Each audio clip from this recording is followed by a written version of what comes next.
जो कि उजेला भी देता है और अंधेला देता है। इसके पीछे की कौन सी कहानी है और कौन सी वजह है कि चंद्रमा महीने के 15 दिन उजेला रखता है और 15 दिन अंधेरा रखता है? तो इसका क्या कारण है? तो आज हम आपको वीडियो के माध्यम से चंद्रमा की पूरी कहानी बताएंगे। वीडियो अच्छा लगे तो चैनल को सब्सक्राइब कर लेना, लाइक कर देना, शेयर कर देना। तो आइए चलते हैं वीडियो की तरफ।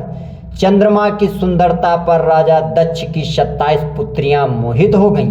वे सभी चंद्रमा से विवाह करना चाहती थी। दक्ष ने समझाया, सगी बहनों को एक ही पति होने से दाम्पत्य जीवन में बाधा आएगी, लेकिन चंद्रमा के प्रेम में पागल दक्ष पुत्रियां जिद पर अड़ी रहीं।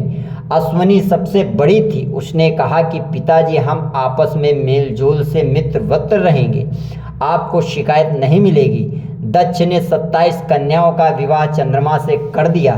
विवाह से चंद्रमा और उनकी पत्नियां दोनों बहुत प्रसन्न थे, लेकिन ये खुशी ज़्यादा दिनों तक चल नहीं सकी। जल्द ही चंद्रमा 27 बहनों में से एक रोहिणी पर ज़्यादा मोहित हो गए और अन्य पत्नियों की उपेक्षा करने लगे।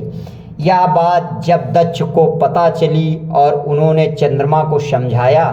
कुछ दिनों तक तो चंद्रमा ठीक रहे, लेकिन जल्द ही वापस रोहिणी पर उनकी आसक्ति पहले से भी ज़्यादा तेज हो गई। अन्य पुत्रियों के विलाप से दुखी दक्ष ने फिर चंद्रमा से बात की, लेकिन उन्होंने इसे अपना निजी मामला बताकर दक्ष का अपमान कर दिया। दक्ष प्रजापति थे, कोई देवता भी उनका अनादर नहीं करता था। क्रोधित होकर उन्होंने चंद्रमा को श्राप दिया कि तुम क्षय रोग के मरीज हो जाओ।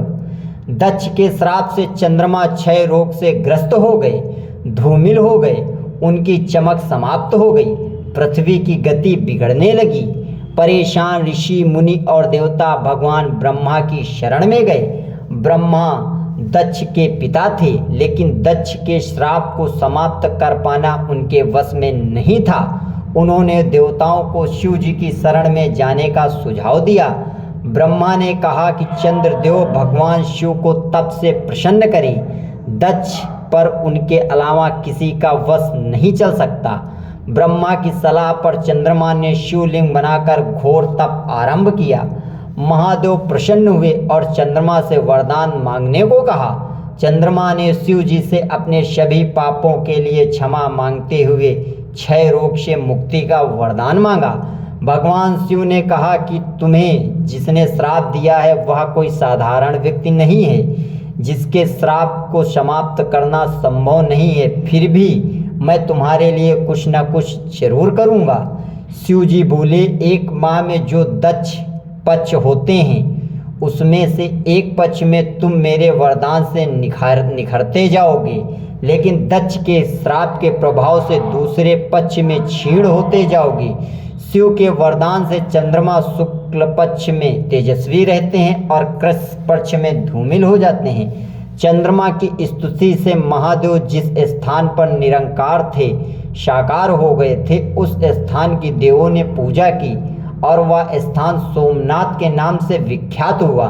चंद्रमा की वे 27 पत्नियों की 27 विभिन्न नक्षत्र हैं। वीडियो अच्छा लगा हो तो चैनल को सब्सक्राइब कर लेना, लाइक कर देना, शेयर कर देना और कमेंट बॉक्स में हर हर महादेव अवश्य लिख देना। फिर मिलेंगे किसी न्यू वीडियो के रहस्य में। जय श्री राम।